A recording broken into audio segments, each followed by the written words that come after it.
Bienvenido, Daniel, gracias por estar nuevamente. Gracias, Paula. Ya en un instante hablamos con José María Campagnoli también.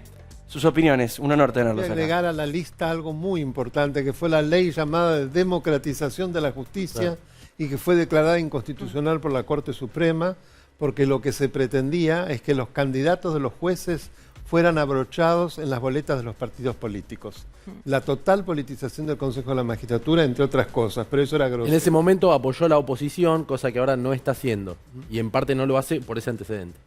Claro, porque creo que la sociedad hoy está muchísimo más despierta y está mirando qué es lo que la oposición hace. Yo creo que hoy la sociedad, realmente un gran porcentaje, tiene un compromiso con la República muy fuerte porque se da cuenta que esto es muy grave.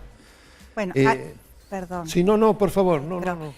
Hay oposición y oposición, ¿no? Recordemos que mañana se va a votar la moratoria, cuyo artículo favorece a Cristóbal López con el voto de personas que han entrado por la oposición y juegan al oficialismo y están en el mercado. Como lo que pasó con Camaño hoy, por ejemplo. Yo no sé lo de Graciela, pero Graciela va a tener que explicar su voto. Y mañana también van a tener que explicar su voto, porque a muchos se les va a caer la careta. Ahora, estamos ante un gobierno inmoral y sin valores, porque tenés que tener poco valores y poca moral para mandar una reforma judicial cuando contamos muertos, contamos comercios que cierran, contamos desempleados, contamos pobres y contamos muertos por la inseguridad. Eso es lo que tiene que saber la gente, que cuando un juez está puesto por la política, responde a los IGE, cuando un juez está puesto por la política, termina jugando siempre para la impunidad. Y eso después lo vemos en la inseguridad en los barrios populares. Lo vemos cuando nuestros hijos terminan comprándole la droga al soldadito que le responde al puntero del PJ. Entonces, no crean que la reforma de justicia no va a ir contra su vida, no va a ir contra sus bienes, no va a ir contra su libertad. Contra sus derechos. Y contra sus derechos. ¿Qué es lo que más te preocupa, Poder Daniel? Judicial, a mí lo que me preocupa es que veo que es fundamentalmente inconstitucional lo que se pretende hacer, empezando con el Consejo de monitoreo, no sé cómo se llama. Consejo Asesor. Consejo Asesor. 11 notables. ¿Por qué? Porque está creado por un decreto de necesidad de urgencia, otra vez.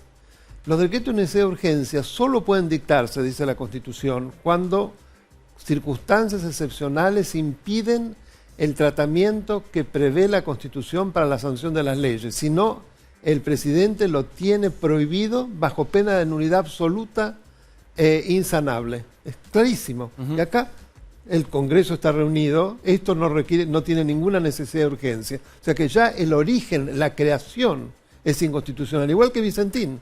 La intervención en el decreto de necesidad de urgencia es inconstitucional. O sea, le fue mal y utiliza la misma mecánica.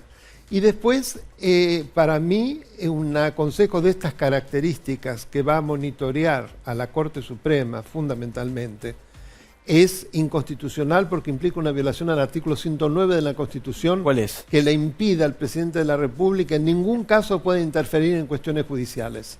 Y acá hay un conflicto de influencias bien claro, hay conflicto de intereses. El señor, el abogado Veraldi, o doctor Veraldi, más allá de sus laureles, es el abogado de la Presidenta, las causas van a llegar a la Corte. Claro, porque las causas de ella van a llegar a la Corte. Están en la Corte algunas. Sí, Esto algunas es lo que es están en la Corte. Y algo similar pasa también con Aslanian, que es abogado, si no me equivoco, de Cristóbal López y de Echegaray. De ambos. Entonces, del Grupo Indalo. No se puede creer, porque se han olvidado como abogados que para la ley argentina, los abogados, somos auxiliares de la justicia. No podemos atropellar a la justicia. Además, ellos tuvieron en el Poder Judicial durante años. ¿Hubieran permitido algo semejante? ¿Qué pasaría si la Corte Suprema crea un consejo asesor para estudiar cómo funciona el Ejecutivo? No, sería un delirio. Bueno, y es el mismo delirio, porque implica destruir los frenos y contrapesos. El Poder Judicial está fundamentalmente para controlar al Ejecutivo, no lo contrario. Y lo triste es que 4 integrantes de Cortes Supremas y superiores tribunales de justicia de provincia que también están allí, están por debajo de los jueces de la Corte Suprema y resulta que van a ser los que los van a controlar, van a decidir si tiene que haber más, cómo funciona o cómo no funciona. Nunca había una cosa así, es escandalosamente inconstitucional. Y hay una situación bien puntual. Hay 5 recursos que el doctor Beraldi presentó, están en la Corte, los tiene que resolver la Corte, que él ahora va a monitorear y que pueden hacer caer nada más ni nada menos que el juicio contra Cristina Kirchner por la presunta defraudación en la obra pública que terminó favoreciendo a Lázaro Báez.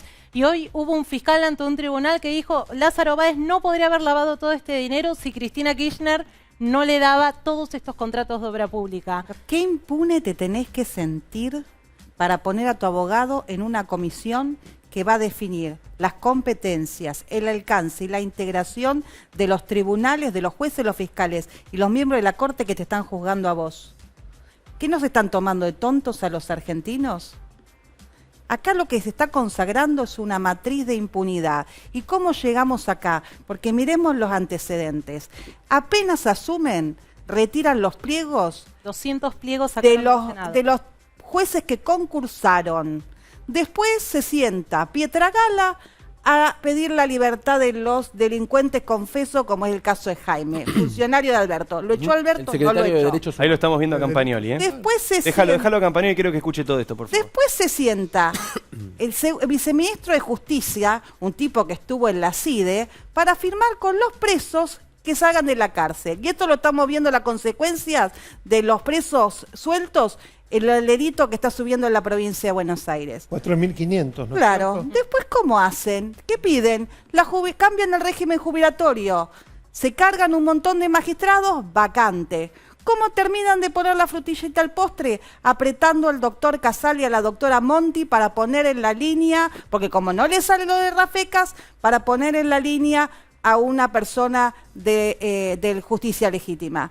Entonces, el que piensa que el kirchnerismo no planifica sus acciones es no entender las matrices y cómo las construye. Son piecitas que la van poniendo Pero además de a lo que yo poco. me canso de decir, ahora voy, Daniel, perdóname, esto ya ocurrió, no es que es la primera vez que pasa, vos lo decías, Daniel, la reforma, pero la democratización de la justicia, Pero yo he pasó sido- todo, yo pasó he lo de sido Vicentín, pasó he esto, sido el ya abogado de pasó. Eduardo Sosa, sé lo que pasó en Santa Cruz, Por favor. todos los detalles, cómo empezó. Apenas asume como gobernador en el 91 Kirchner, por primera vez, lo que hace es aumentar el número de miembros del tribunal. Como presidente lo pone a Zanini, el actual procurador del Zanini, Tesoro. presidente de la Corte de Santa Cruz. Desbalancea la mayoría, que es una mayoría absolutamente conquistada, es decir, una mayoría automática para el kirchnerismo. Como la de Menem. Exactamente igual que es lo que después criticaron. Y remueve al Procurador General de la provincia, que por la Constitución provincial es inamovible igual que los miembros del Superior Tribunal. ¿Cómo lo hace? A través de una ley en donde determinan que queda dividido en dos: fiscal general y defensor general. Entonces váyase a su casa porque su cargo ya no existe más. Una cosa grotesca. Logramos a lo largo de los años 3, 4 fallos de la Corte para que se lo repusiera. El último fue absolutamente rajante, nunca lo hicieron. Y la última vez respetaron que a la Corte. Kirchner habló en Río Gallegos, que invitó a todos los gobernadores del justicialismo, fue para decir que la Corte Suprema había hecho un golpe de Estado contra la justicia de Santa Cruz. Ella dijo en el juicio... No olvidemos, fue el último discurso de Fue Kirchner. el último acto en Río Gallegos. En Río Gallegos. Ella dijo en el Sí. juicio, a mí me absorbió la historia. Sí. Como si cuando lo votaran, automáticamente se le tenían que caer las calles. Se le votó la impunidad. Ese pensamiento que es monárquico, ella está por encima de todo, es casi una diosa, y así lo dijo, me tienen que tener miedo a Dios y a Y mí. un poquito a mí. Un poquito. Ese pensamiento es lo que está ejecutando ahora. A ver, la transferencia de los jueces, ¿para qué es? Para que ella quiere zafar de las causas rápidas, porque ni siquiera cree en el proyecto político que ella encara. Necesita urgencia, eso decís Necesita vos. urgencia. Para La por eso- crisis por eso se económica. presenta. Ella y los hijos. Ella y los hijos, recuperar el manejo de su fortuna. Entonces, esto hay que decirlo, porque, ¿sabés qué? Si nosotros no lo decimos fuerte y si la sociedad no nos acompaña en este momento, es un punto de inflexión. Pero- Se está jugando los valores de la Argentina y el futuro de nuestros Pero hijos. Paula, comenzó con las personas que se designaron en los cargos claves de control Así que es. están ligados al Ejecutivo. Es cierto. Es decir, tanto en la Oficina Anticorrupción como en la Procuración General del Tesoro, como en la UIF, y podríamos seguir, son todos absolutamente Así es. fieles o del Instituto Patria o de Justicia Legítima, con antecedentes bien claros además. Un procesado como Zanini, que lo que hace como abogado de los abogados del Estado, es un hombre de un inmenso poder, es precisamente tratar de que no avancen las causas. Ahora vamos a incorporar a José María Campagnoli, fiscal, ustedes lo conocen, lo quisieron correr de su cargo por investigar a Lázaro Báez. Dos cositas quiero decir antes de escuchar a Campagnoli. Primero, recién vos, Paula, decías esta frase de Cristina cuando le dijo a los jueces, a mí la justicia, la historia ya me absolvió. De alguna manera parafrasea a Fidel Castro, pero Fidel Castro decía, a mí la historia me absolverá. Y además era pobre Fidel Claro. Castro. Ella ya dijo que ya la absolvió, o sea, ni siquiera le dio la posibilidad del futuro. Y me absolverá, dijo. Me absolvió y después dijo ustedes, cuando los jueces le dijo, ¿va a responder preguntas? No, usted tiene que responder preguntas. Ya le vamos a preguntar a José María Campagnoli. Buenas noches, ¿cómo le va? Gracias por estar en el programa. ¿Nos escucha bien? Claro, buenas noches. Buenas noches, un saludo a todos los que están ahí. Ahí está. Usted tuvo declaraciones fuertes sobre esto también, dijo que era una reforma peor que la que había hecho el menemismo, dijo que iba fuertemente contra la Constitución. Detállenos, por favor. Bueno, a ver, el menemismo duplicó la cantidad de jueces federales, eran 6, los pasó a 12. Ahora los estamos pasando a 46, estamos multiplicando por 4 el problema y yo creo que es un grave error. Me parece que también el punto de disolver a la Corte Suprema en salas temáticas, como si no fuese el único tema que tiene que tratar la Corte, que es el control de constitucionalidad de los fallos judiciales. O sea, realmente es como que no se entiende para qué está la Corte. Y todo esto tiene, por supuesto, en mi opinión totalmente subjetiva, todo esto tiene, para mí, un intento de impunidad para los propios y de persecución para los enemigos. Me parece que es muy grave lo que está pasando, me parece que es un despilfarro de dinero en un momento de crisis, la peor crisis económica que vivió la Argentina. Uno de cada 2 chicos, de cada 2 niños en nuestro país es pobre. No podemos resolver el problema. Yo no me explico cómo el ministro de Economía, Guzmán, va a explicar a nuestros acreedores que se va a gastar en esta reforma faraónica cuando no podemos pagar lo que debemos. Realmente es un despropósito, me parece que es una pésima noticia para nuestro país, es una pésima señal para el sistema republicano de gobierno, que ataca llanamente a uno de los pilares de la democracia, a uno de los pilares del sistema republicano, que es el Poder Judicial, y que viene pagando desde hace tiempo, desde que empezó este nuevo gobierno, un costo muy alto por haber actuado, desde mi punto de vista, y es mi opinión personal, haber actuado con cierta independencia durante el gobierno anterior y haber llevado a la cárcel a muchos corruptos, haber avanzado en causas que antes estaban totalmente estancadas y haber mostrado que se empezaba a poner de pie un poder judicial con una mayor eficacia. Bueno, ese precio, que para mí es bastante alto, llevó, como dijo recién Oliveto, a una reforma del sistema jubilatorio de los jueces que provocó un éxodo de jueces y por tanto un montón de vacantes, y que es un golpe más, como el ataque al procurador Casal, una persona de trayectoria judicial totalmente que nadie puede sospechar de parcialidad política, porque es un hombre que ha estado en la justicia por más de 40 años, y se deja de lado también, que me parece que es un punto importante que muchos no le prestan atención, pero se lleva a languidecer hasta su extinción a la Justicia Nacional Ordinaria, donde yo trabajo, donde trabajan jueces muy importantes, y que con esta reforma parecería que está destinada a morir. Y quiero decir además que alguna vez algún medio me vinculó a mí con esta reforma, porque yo trabajé con el doctor Vélez en el año 2003-2004 en un proyecto de reforma, junto con el doctor Juantín, con el doctor Rodríguez Varela, pero este no es el proyecto en el cual yo trabajé por lo menos, y creo que tampoco debe ser el proyecto de Vélez. Me parece que este es un proyecto, tengo entendido, justamente del doctor Veraldi. Y creo que el proyecto que nosotros habíamos impulsado en su momento es un proyecto de costo cero, porque se buscaba, se buscaba fortalecer la justicia federal hacia una cuestión más ambiciosa que busque el crimen organizado, la trata de personas, el narcotráfico, que abarque el AMBA, que llega a Rosario, entre Lamba y Rosario se cometen 2 de cada 3 homicidios, es donde operan las bandas organizadas, y bueno, este proyecto tenía como principal eslabón el traspaso de los jueces nacionales, que son jueces penales, nacionales, que trabajan en la justicia de instrucción ordinaria, todos los cuales tienen un nombre, un apellido, una trayectoria, una experiencia, un prestigio, que han hecho, por ejemplo, la Cámara Penal Ordinaria es la que tiene 100 años de fallos judiciales, todos muy lúcidos, todos muy didácticos, y a ese fuero, en vez de aprovecharlos, que es un costo cero, porque los juzgados ya existen, los jueces ya existen, se lo deja languidecer, se les da la opción a algunos de pasar a la justicia local, o sea, a la justicia de la ciudad, con todo respeto de la justicia local. Lo cierto es que hoy en día, frente a esta crisis de inseguridad que hay, los que atienden los homicidios, los asaltos, las bandas, los robos en la capital federal, son estos jueces de la justicia ordinaria que están acostumbrados al fogueo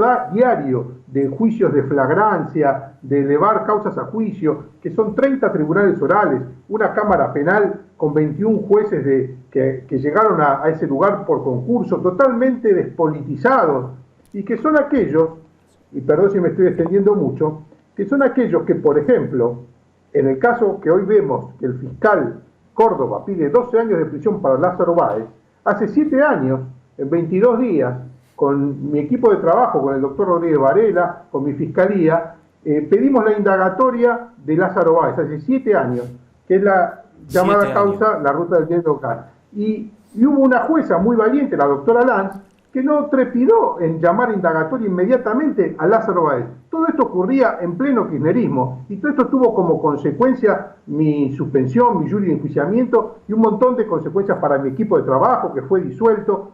Esa es la justicia ordinaria, la cual hoy, con esta reforma, se deja de lado como si no existiese, como si no tuviesen peso los señores jueces que la integran, y la verdad que me parece que este proyecto original de Vélez, que era a costo cero, frente a esta elefantiásica reforma que le da la posibilidad al gobierno de nombrar más de 200 jueces, o sea, el señor presidente va a poder designar 1 de cada 2 jueces, y de los que ya están nombrados lo designó la gran mayoría el gobierno de la doctora Kirchner. A ver, si esto no es un monopolio de la justicia federal, si esto no es un plan que conspira mucho contra la credibilidad que debe tener la justicia, si esto es algo que yo creo que a los ciudadanos de a pie no le interesa esta reforma judicial, a los ciudadanos de a pie le interesa que rápidamente se resuelvan los casos criminales que los atormentan, que se lleguen a condenas firmes, que nunca